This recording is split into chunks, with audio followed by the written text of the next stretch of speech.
Now the next question is 11th. What are nuclear pores? State their functions. In this question direct question है, आपका nuclear pores पूछा गया है और उनके फंक्शंस के बारे में पूछा गया है. So here is the structure of nuclear pores. Nucleus 2D structure है. आप देखिए जो पोर्स हैं उनको आपको गैप के रूप में आपको रिप्रेजेंट किया गया है यहाँ पर. और आप देखिए आपकी 3D स्ट्रक्चर है. 3D स्ट्रक्चर में आप देखिए कंसिडर करिए एक बॉल है और उसमें क्या है आपके पोर्स हैं. तो यही क्या है आपके न्यूक्लियर पोर्स हैं. क्या होता है आपके न्यूक्लियस में जेनेटिक मटेरियल प्रेजेंट है. जेनेटिक मटेरियल में आपके ऑर्गेनिज्म की हर इन्फॉर्मेशन प्रेजेंट है. आपके इन्फॉर्मेशंस कौन रखता है? जेनेटिक मटेरियल, जो कि डीएनए है, आरएनए हो सकता है ऑर्गेनिज्म में कुछ. वो सारी जो ऑर्गेनिज्म की इन्फॉर्मेशन है कि कौन सा प्रोटीन्स आपको उस ऑर्गेनिज्म को बनाना है या कौन से स्ट्रक्चर्स किस पोजीशन में बन रहे हैं, सारी इन्फॉर्मेशन एक किस पर्टिकुलर स्पीशीज़ की या हर ऑर्गेनिज्म की उसके जेनेटिक मटेरियल में प्रेजेंट होती है. इसीलिए आपके सेम स्पीशीज़ के जो ऑर्गेनिज्म होते हैं एक जैसे होते हैं, क्योंकि उनके क्या जेनेटिक मटेरियल में ये इन्फॉर्मेशन है. अब अगर इन्फॉर्मेशन अंदर है तो उसके प्रोडक्शन के लिए, प्रोटीन सिंथेसिस के लिए और जनरेशन के लिए, चीज़ों के लिए ज़रूरी है कि न्यूक्लियस में ऐसा कोई गेट हो या कोई ओपनिंग हो जिसकी वजह से जो आपका जो जेनेटिक मटेरियल है वो मैसेज जो है बाहर भेज सके, या फिर जो इम्पॉर्टेंट प्रोटीन्स हैं या फिर और चीज़ें हैं आपके न्यूक्लियस में आ सकें. तो ये जो गेट्स हैं, आप गेट्स या कहें या फिर ओपनिंग्स कहें, पर्टिकुलरली ओपनिंग्स नहीं होती हैं. इनका भी एक स्ट्रक्चर है जो आप अपनी फर्दर स्टडीज़ में पढ़ेंगे. फ़िलहाल आपको यही देखना है कि ये जो हैं आपके पोर्स हैं आपके न्यूक्लियस में, जो कि आपके एंट्री जो है मॉलिक्यूल्स की, स्पेसिफिक मॉलिक्यूल्स की एंट्री को क्या करती हैं? रेगुलेट करते हैं. आपके आरएनए और प्रोटीन्स जो हैं आपके इन न्यूक्लियर पोर्स से क्या होती है? इनकी एंट्री और एग्जिट होती है. So you can say the nuclear pores are tiny holes present in the nuclear membrane of the nucleus.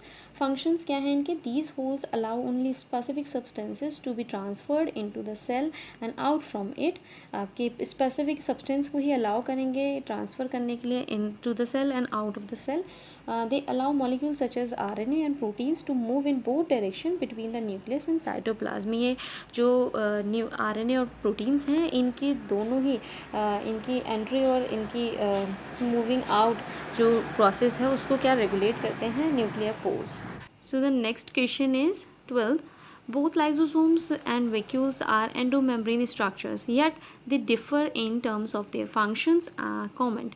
हमें क्या बताना है यहाँ पर? बेसिकली पूछा गया है कि लाइसोसोम्स और वैक्यूल्स क्या हैं आपके, दोनों ही पार्ट हैं एंडोमेम्ब्रेन सिस्टम के, दोनों ही एंडोमेम्ब्रेन स्ट्रक्चर्स कंसीडर किए जाते हैं, जबकि दोनों के ही जो फंक्शंस हैं वो डिफरेंट है. तो किस बेसिस पे इन्हें एंडोमेम्ब्रेन सिस्टम का पार्ट कहा गया है, उस रीज़न के बारे में यहाँ पर आपको एक्सप्लेन करना है. सबसे पहले आपको एंडोमेम्ब्रेन सिस्टम के बारे में देखना होगा कि एंडोमेम्ब्रेन सिस्टम एक्चुअल में वर्क क्या करता है आपके सेल के अंदर. Here in the class we have studied that endomembrane system consists 4 organelles in the cell, in endoplasmic reticulum, Golgi apparatus, lysosomes and vacuoles. ये चारों ही जो है इंक्लूड करते हैं एंडोमेम्ब्रेन सिस्टम में. सीधे से स्ट्रक्चर फर्स्ट ऑफ ऑल देखते हैं होता क्या है एक्चुअल में. ये सारे जो आपके स्ट्रक्चर्स हैं चारों किस तरह से कनेक्टेड हैं. आप डायग्राम में देखेंगे क्या हो रहा है. आपका न्यूक्लियस से अटैच्ड होता है एंडोप्लाज्मिक रेटिकुलम. रेटिकुलम के पास आपके राइबोसोम्स होते हैं. तो राइबोसोम्स जो भी प्रोटीन सिंथेसाइज करते हैं वो एंडोप्लाज्मिक रेटिकुलम वेसिकल्स में पैक करके उनको गोल्गी apparatus को सेंड कर देता है. अब गोल्गी apparatus उनको उन प्रोटीन्स को जो कि एंडोप्लाज्मिक रेटिकुलम से आई हैं उनमें मॉडिफिकेशंस करते हैं. अब जो ये गोल्गी apparatus है ये क्या करता है, डिफरेंट एंजाइम्स भी आपने यहाँ पर मॉडिफिकेशन प्रोटीन्स के होके different types of enzymes, digestive enzymes बनते हैं. उनको क्या करते हैं वेसिकल में पैक्ड कर देता है गोल्गी apparatus और रिलीज़ कर देता है साइटोप्लाज्म में. यही जो आपके वेसिकल्स में आपके एंजाइम्स हैं ये क्या कर लेते हैं, एक ऑर्गेनल का स्ट्रक्चर एक्वायर कर लेते हैं जिसको हम क्या कहते हैं, लाइसोसोम्स. तो लाइसोसोम्स क्या हैं? लाइसोसोम्स के पास बहुत सारे हाइड्रोलाइटिक एंजाइम्स हैं, different types of hydrolytic enzymes हैं इनके इन स्ट्रक्चर्स के पास और वेसिकल में पैक्ड हैं ये. ये क्या हो गया, आपके साइटोप्लाज्म में प्रेजेंट है। दूसरी तरफ आपके कुछ जो आपके बाय प्रोडक्ट्स होते हैं या फिर जिनको प्लाज्मा के जो प्रोटीन्स हैं जिनको प्लाज्मा सेल के बाहर भेजना होता है, एक्सक्रीट आउट करना होता है सेल से बाहर, या और वाटर है या फिर आपका सैप है, उनको क्या करा जाता है, आपको वेसिकल्स में पैक कर दिया जाता है और उनको भी क्या आपके साइटोप्लाज्म में रिलीज़ कर दिया जाता है। जो जिन वेसिकल्स को या जिन प्रोटीन्स को, जिन भी प्रोडक्ट को आपके सेल से एक्सक्रीट आउट करना होता है, वो उनको टारगेट किया जाता है प्लाज्मा मेम्ब्रेन में और वो क्या करती हैं, बाहर रिलीज़ कर देती हैं उन प्रोडक्ट्स को। और बाकी जो कुछ वेसिकल्स होती हैं वो सेल में ही रहती हैं कंटेनिंग सैप और वाटर और अदर प्रोडक्ट्स, तो वो क्या होती हैं, वो वैक्यूल्स का फॉर्म एक्वायर कर लेती हैं।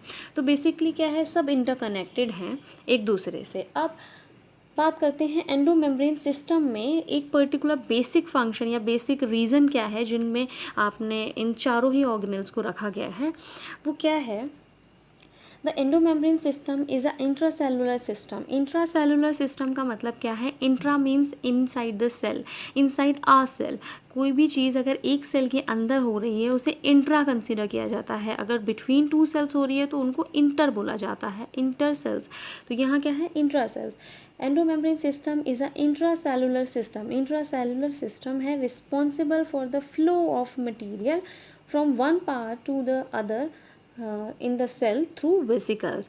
इसमें किन किन को रखा गया है, आपका जो भी ऑर्गेनल इस चीज़ में पार्टिसिपेट करेंगे, कोई भी मटेरियल को क्या करेंगे, ट्रांसफ़र करने में या फ्लो ऑफ मटेरियल में एक वेसिकल्स की फॉर्म में पैक कर दिया जाता है। वेसिकल्स क्या हैं, आपके पैकेट्स मान लीजिए, उनके पैकेट्स हैं, उनमें मटेरियल को पैक किया और क्या किया जाता है, फ्लो करा जाता है विद इन अ सेल। उन जो भी उन इस टाइप की या इस प्रोसेसेस में इन्वॉल्व होते हैं ऑर्गेनल्स, उनको क्या किया जाता है, एंडोमेम्ब्रेन सिस्टम का पार्ट माना जाता है। सो these four all the organelles take participate in these type of flow of material inside your cell। तो क्या है, ये सब पार्ट हैं आपके एंडोमेम्ब्रेन सिस्टम का।